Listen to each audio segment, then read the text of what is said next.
my name is Dennis Papiernik. I'm a certified mortgage planner here out in the western burbs in the Oak Brook area.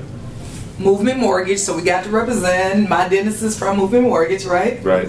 So tell me about Movement Mortgage. Movement Mortgage is a large national lender. It started in 2008. We are a realtor-centric real estate company, and what that means is we think everything's local. So we want to work with the local people, local organizations, local real estate agents. We're Fannie Mae, Freddie Mac Direct, FHA Direct, and what that means, and what the advantages of consumer, what that means is we don't have the overlays that many typical banks may have.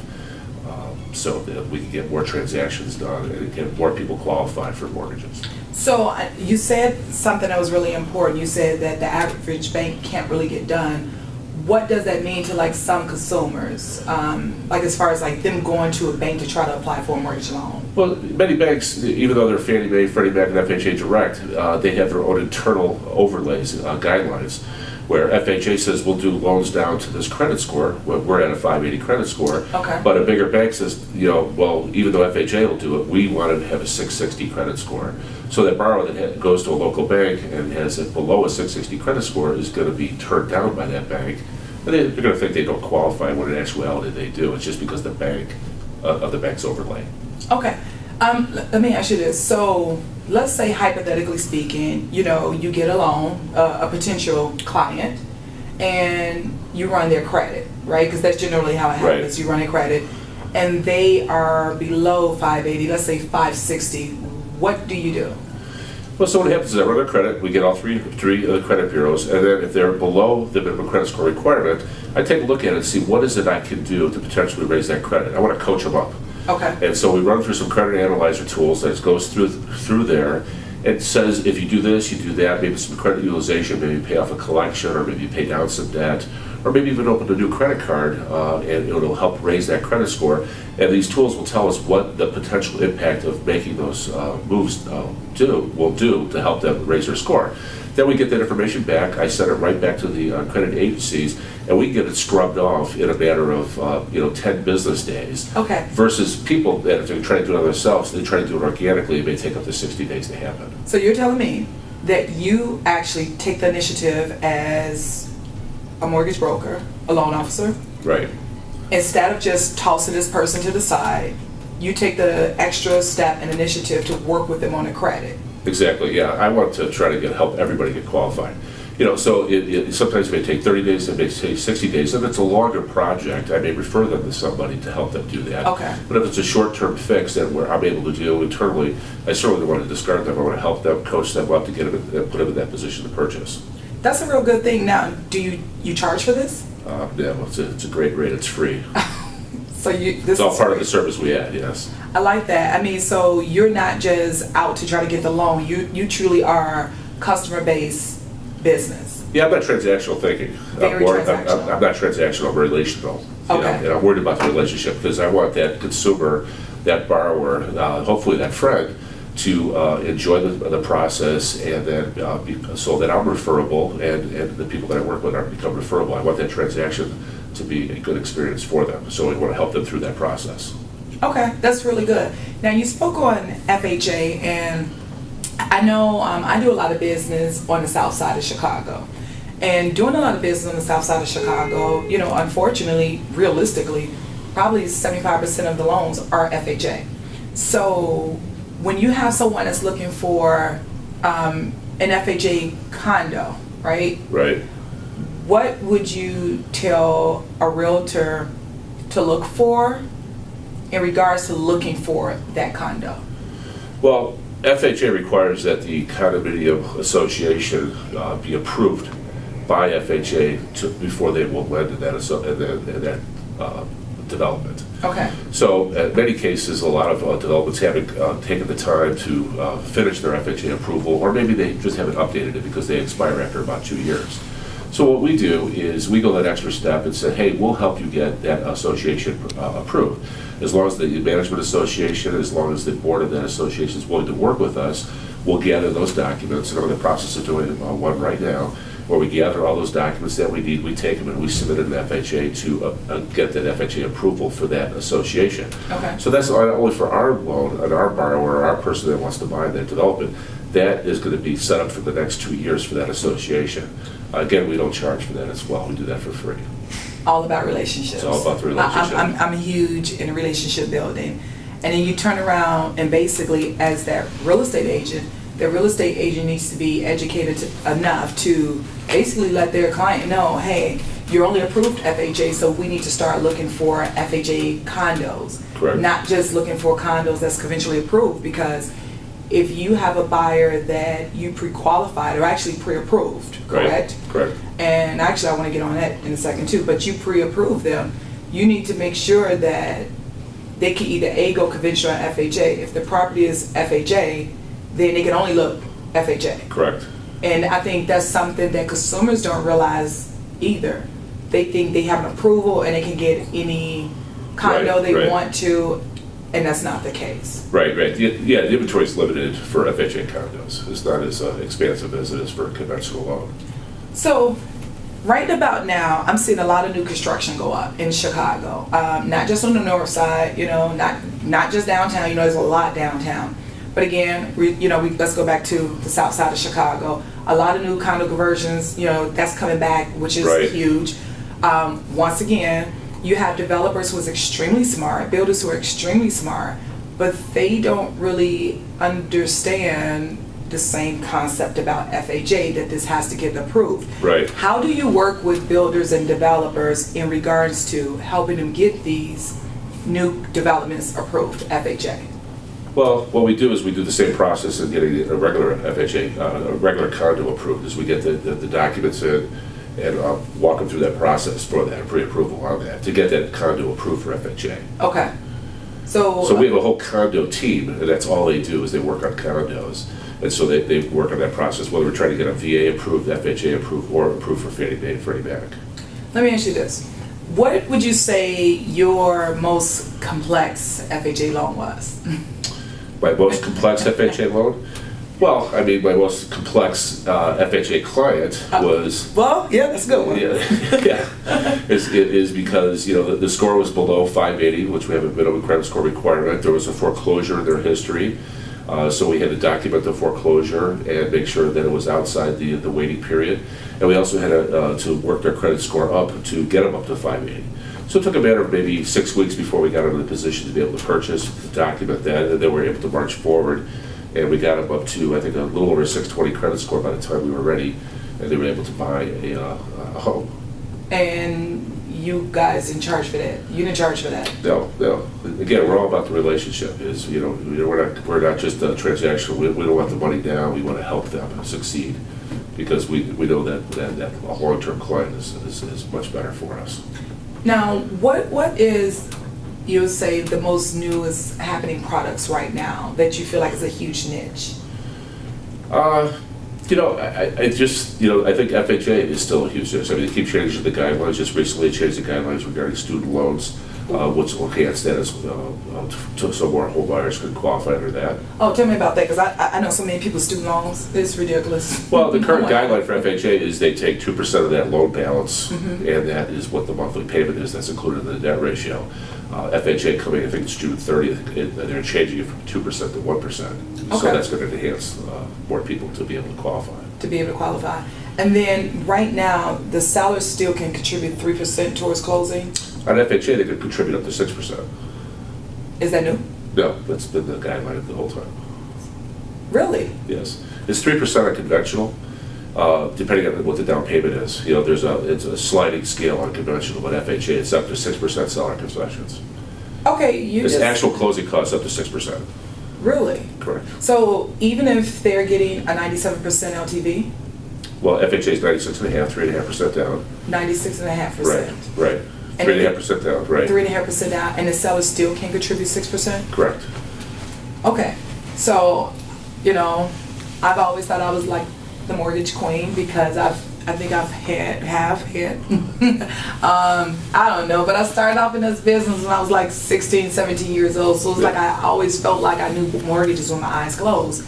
And I'm learning here today that I honestly did not know sellers can contribute 6% towards, up to 6% towards the closing costs. Correct, on FHA loans. On FHA loans, which is huge, because if a loan is structured properly, even with the real estate agent and the seller, you're basically saying that this buyer can buy their dream home with, almost little or no money down within reason, as long as they put that 3.5% down. Correct. And that's it. Right. So everything else is pretty much covered. Correct. So when, one thing that I love that you do that's different from any loan officer I've ever met in my life, including me when I was doing loans, you do something that's really creative. When the settlement statement come over, the HUD one come over, the closing statement, whatever they want to call it now, because they got so many different... Closing disclosure today. Closing disclosure, right. They got so many different names. But what you do, you take a unique, different approach. To me, it's a creative approach that I've never seen nobody else do. And kind of explain it, because when I saw it hit my email one day with a client, I was at awe and extremely impressed. Thank you. Well, what I do is I get a copy of the closing disclosure, and then I shoot a video of that on my desktop, and then I explain each line item to the borrower. My goal is for the borrower to understand those numbers before they walk into the closing, so they're comfortable with it. So I shoot a whole video, explain each line item, explain what those costs are, how much their cash to close is, and what they need to do, and then I also refer them back to their attorney for their actual cash. They can watch that video 1, 2, 3, 4 times, so when they walk in, they're confident, they've already know the numbers, what the attorney's explaining to them, they've already maybe got their questions asked, because they may call me and say, hey Dennis, I don't understand this, I don't understand that, and I encourage them to do that, because my goal is to educate them on the whole loan process, educate them on their closing docs, so they understand those numbers when they walk in, so it's not a big surprise or a big bore to them. Many people don't already understand what they're signing. I want them to understand. Right. So, with you're more or less, like you say, you're a huge, relationship guy. You're truly into the education of the whole home buyer ownership process. Right. From the credit, helping them understand their credit, not just getting them approved, but you going through the credit, you letting them know this is what you need to do for us to get approved, or even for you to get a better interest rate for them. And then when it's time to close, you are explaining these numbers to them. A lot of these clients, and I'm quite sure I've sat at closings with them, they just come to the closing with money because that's what they're told. They don't understand nothing that they sign and don't understand nothing that's on that closing disclosure statement. Right. And it's like you're the guy that makes it happen. Right. I want the experience to be good. I want them to understand. I don't want them to walk away and not understand what just happened. Do you find a lot of your clients keep coming back to you? I do. Or referrals? Yeah. Yeah, that's my goal, is to have it be a referable experience. Is that so somebody enjoys the experience when they explain, when they're sitting around the bar or the coffee table or whatever with their friends and family, that people are talking about the different experiences. I want them to be prideful in what they've experienced and when they explain that to somebody else, so it does become referable. I just closed a client the other day, last week, where he called me up and says, hey, thank you for the closing. He says, I was talking to other people at work, and they couldn't believe that we got the loan done in 30 days. They couldn't believe how easy the process was, because that was not their experience when they bought their house. Right. Do you find yourself being like a follow-up king? I follow up with everybody. I'm very good in follow-up. I try to do annual reviews with people where I recontact them 1 year, 2 years, 3 years after their loan is closed, let them know what their interest rate is, how it compares to the market, see if anything's changed in their life, that maybe there's an opportunity maybe to get rid of that line, maybe there's other opportunities for them and what they're going to do. You know what? Explain to, my crowd, my people that watch me, your folder process. Like, you have this folder filing system that I like. The people that you follow within 6 months, you don't toss them in the garbage. Oh, they can't get approved, screw them. You actually file them based upon, okay, I'll call this person in April, this person in June, and you have them in this folder to follow up. Well, it's an audit. It's not it's an electronic folder, right? Yeah, I have everybody in a follow-up system so that I recontact them. So if somebody has So for example, if somebody has we run their credit and they have a bankruptcy that's less than 2 years old. Well, FHA guideline is you have a 2-year waiting period after the bankruptcy. And I said, listen, you're going to have to wait till August before you can purchase. And so I'll put them in there and I'll contact them in July and say, hey, listen, August is almost here, are you ready to purchase? Or perhaps they have a lease that doesn't expire until October. I may contact them in August and say, hey, we need to get going. Or if they had a foreclosure and their waiting period on a foreclosure is 3 years, I'll contact them based upon that. Okay. What do you see yourself by the end of the year? What is your ultimate goals? Well, ultimate goal? Well, is to help as many homeowners as I can. I specialize in a lot of first-time home buyers. Okay. That's probably where I spend a lot of my time. I spend a lot of my time on FHA loans helping people with that. My goal is, this year my goal, quite honestly, I have a goal to help 225 families purchase homes this year. Okay. Well, you know what? I want to be a part of that. I definitely would like to be a part of that. I know I've been trying to get like a lot of different events together, and it's just been kind of hard with everything that's going on. But I'm more in a situation now whereas I do have the time to start trying to make that happen. And you either tell me where and I'll make it happen on my end, or I'll tell you where and then we'll coordinate it accordingly and try to set something up that's so creative, whereas that home buyer, that family, would never have another experience.